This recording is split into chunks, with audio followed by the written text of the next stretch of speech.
নমস্কার বন্ধুরা, আবারও একটা নতুন রেসিপির সাথে আপনাদের সকলকে স্বাগত জানাচ্ছি। আমার আজকের রেসিপিতে থাকছে নিরামিষভাবে সোয়াবিনের তরকারি। রেসিপিটা তৈরি করার জন্য আমি এখানে সোয়াবিন ভিজিয়ে রেখেছি। সোয়াবিনটা আমি আগে থেকে গরম জলে ভিজিয়েছি।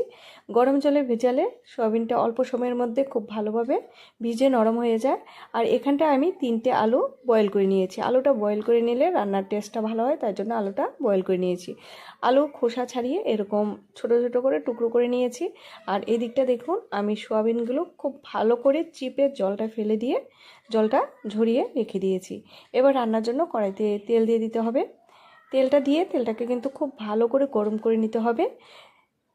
তেলটা যদি ভালো করে গরম করে না করা হয় তাহলে সোয়াবিনগুলো দিলে একটা কাঁচা গন্ধ বেরোবে সরষের তেলে, তাই জন্য তেলটাকে কিন্তু খুব ভালোভাবে গরম করে নিতে হবে।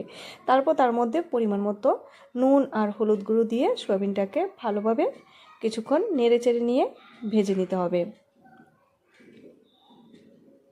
সোয়াবিনটা আগে ভেজে নিলে ভালো টেস্টটা ভালো হয়। আর এদিকটা দেখুন, মশলা রেডি করার জন্য আমি একটা টমেটো, আদা আর কাঁচা লঙ্কা নিয়েছি। সোয়াবিনটা ভাজা করা হয়ে গেছে, এরকম লাল লাল করে আমি সোয়াবিনগুলো ভেজে নিয়েছি। এবার সোয়াবিনগুলো কড়াই থেকে নামিয়ে নিতে হবে। সোয়াবিনগুলো নামিয়ে কড়াইতে আমি আবারও তেল দিয়ে দিয়েছি।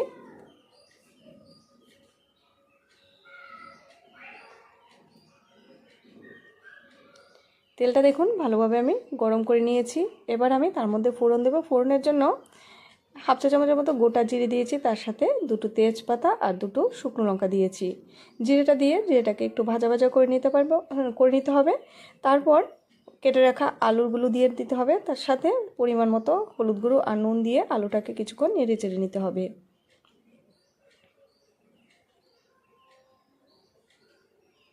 আলুটাকে খুব ভালোভাবে কিন্তু আমি ভেজে নিয়েছি।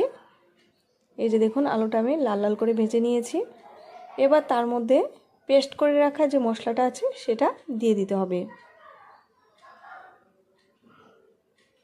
এখানে আমি টমেটো, আদা আর কাঁচা লঙ্কা একসাথে পেস্ট করে রেখেছিলাম, সেটা দিয়ে দিয়েছি। এবার আদা, টমেটো আর কাঁচা লঙ্কার পেস্টটা দিয়ে ভালো করে কিছুক্ষণ কিন্তু মশলাটাকে কষিয়ে নিতে হবে, যেন আদা আর কাঁচা লঙ্কার যে একটা কাঁচা গন্ধ আছে সেটা যেন চলে যায়।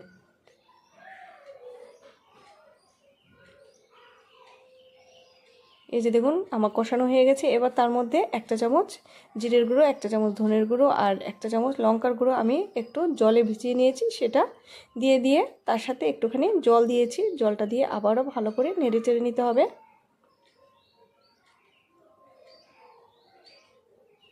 এবার আমি ঝোল দিয়ে দিচ্ছি। ঝোলের জন্য আমি এখানে গরম জল দিয়েছি। আর ঝোলের পরিমাণটা একটু বেশি দেবো, কারণ সোয়াবিনগুলো দেওয়ার পর ঝোলটা কিন্তু অনেকটাই টেনে নেবে।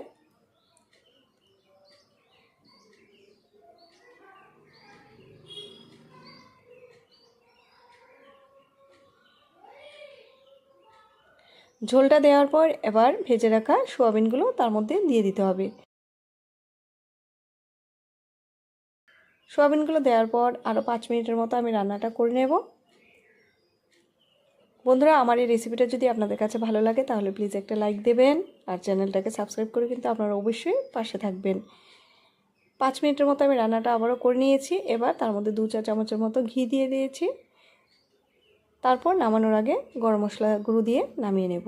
রেসিপিটা কিন্তু ভীষণই সুস্বাদু একটা রেসিপি। নিরামিষ দিনে আপনারা এইভাবে একটা সোয়াবিনের তরকারি কিন্তু তৈরি করে নিতে পারেন। তাহলে বন্ধুরা, আজকের মতো আমি ভিডিওটি এখানেই শেষ করছি।